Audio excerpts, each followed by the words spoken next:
talking about the show, can you talk about what you did in your hiatus? Did you do another project? Or did you just I didn't. This hiatus, literally, we did some assorted conventions and conferences all over the world, actually. So we didn't know if it was going to be. We hadn't gotten the pickup yet for season 7, so we didn't know whether we could go off and do a movie or whether we should stay kind of obviously free if the show started again. So I just kind of spent some time with my wife, my family in Texas, and went all over the conferences.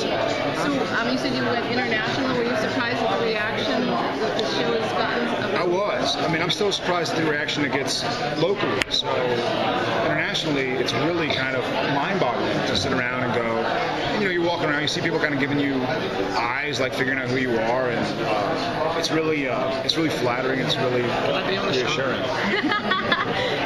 I'd rather not.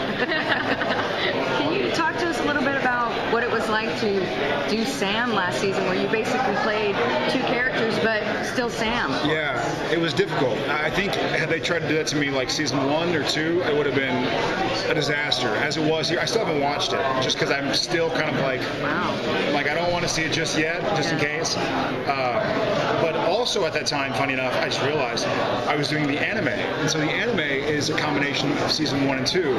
So I was doing like Soulless Sam, and then post-Hell Sam, and then running to the sound truck and doing like season 1 and 2 Sam, where he's like, I want to go to law school. I was like, where am I? It took me like kind of like a mind F.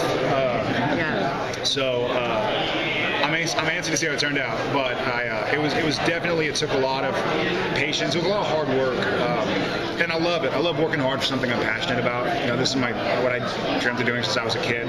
So it's nice to have that problem, and you go home after work and you're like, hit the sack and you've done all this sort of mental stimulation. So, what aspects of Sam's life have not been explored that you've really been hoping you're going to get a chance to get into? That's a great question. I think once again, if we had talked about this a few years ago, it probably would have been the few years Sam's been apart from his family. But now that's so in the past and so kind of unimportant.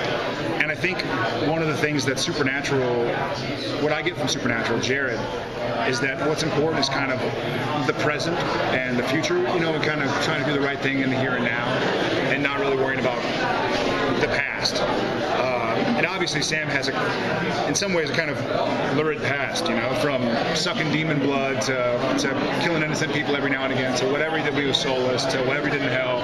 I think Sam doesn't want to go into his past, and so we've had a chance to explore Sam's, not love life, because he didn't really have one, but loves here and there, and I'm sure we'll get back into exploring that. I think now he feels like, well, I've gone through all this, now I'm going to maybe try and again establish some bit of normalcy. Obviously at the beginning of season 6, when Sam was soulless, there was no normalcy, and so I'm using normalcy as a word. But I think now he wants to try and, not like season 1 where he's going, I want to go back to school, but he wants to live as normal as he can. When you boil the show down, it's basically you struggle between good and evil. Has it changed your thoughts on that at all? My thoughts on good and evil? I still root for evil. In what sense, Jared or Sam? No, you. Personally. You know what? It's been a fun. That's a good question. One of the things that I love that Supernatural consistently does is plays with the idea of the road to hell is paved with good intentions. And I think what it boils down to, if anything, and I've grown a lot. I just on Tuesday, right? I think Tuesday I just turned 29, and so I started when I did the pilot. I was 20. Thank you. Yeah. I was 22 when I did the pilot, and I'm 29 now. So I think, unless you're living under a rock, those are very formative years. They certainly seem like it for me. And so Jared has gone up and down and all around, as has Sam. And so I think it's mellowed both Jared and Sam. Sam was kind of gung-ho in his own right, season 1, 2, 4 with Ruby and the Demon Blood. And now I feel like season 7 Sam is kind of like wanting to not take it easy like Mai Tais on the beach, but not get so kind of scatterbrained like kids do. I gotta be here. I gotta blah, blah, blah. Now he's like, look, we're here for the long run. Let's just move slow and steady. If you were to predict where Sam was supposed to go back when you were starting the first season, do you think you thought he would be where he is now? No. Okay. I don't think at the beginning of season 1 I would have thought Sam would be where he was in the middle of season 1. You know? Yeah. I feel like. I feel like he's been all over the place. He has. And I mean, there are times when I would read the episodes and be like, what? What in the world? And I kind of call Kripke back in the day, or Sarah even more recently, and they'd be like, just wait it out, like feel us out, give it a sec. I was like, all right. And sure enough, it all told a grander story. And at the end of the day, I mean, I'm an actor employed to tell a story, you know? And so I've had a great time doing just that. I wouldn't have thought that I'd be where I am now, either as Jared or as Sam, I guess. But, you know, that's why I'm the actor, not the writer, I guess. Do you think that your character has really accepted the life he has already? I think he has now. I think season 7, the beginning of season 7, he kind of has. There have been moments in time where he either very much has not, or very much has and been proven wrong one way or the other. But this season 7 Sam is a much wiser Sam. I mean, I feel like he's kind of wiser every year. Last year was a little discombobulated because of the soulless bit. But this season, Sam's kind of been thrown through the ringer. You know, it's like coming back from, you know, the most horrible experiences you could ever have, and coming out on the other side, it mellows you. You know, you're like, well, hopefully it can't be that bad again. So I'll just try and stay strong. And that's kind of been another theme of Supernatural, is just stay strong. You know, instead of worrying about the past or what might happen in the present. I'm sorry, what might happen in the future. Just try and make the right decisions now and take the right steps now to do what's best right now. Some of these storylines are so dark. Do you still ever take that home with you? And if you do, how do you get past it? I feel like I do. I'm better now at separating it.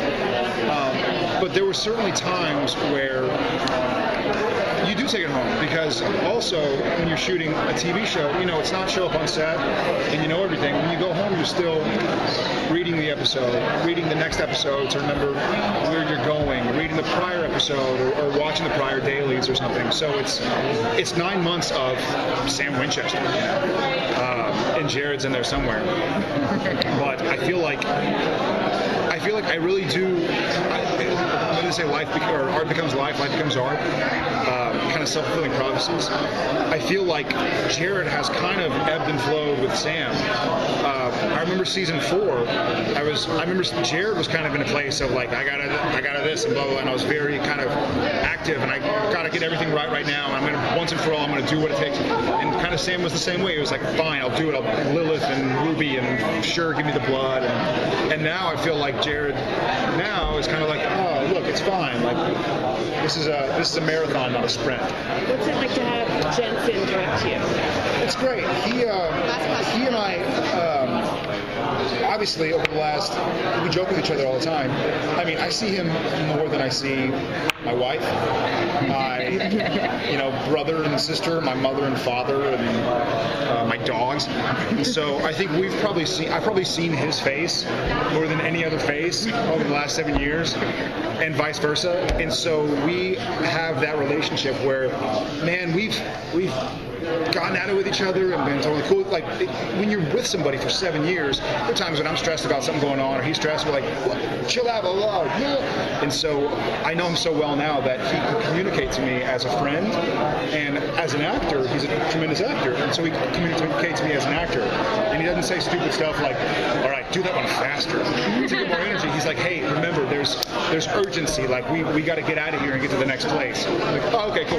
Like things that an actor would tell himself at the beginning of the scene, like, don't forget, I'm mad at Dean right now. Okay, cool, action. And then it affects how you kind of chat with the person, interact. So it was nice.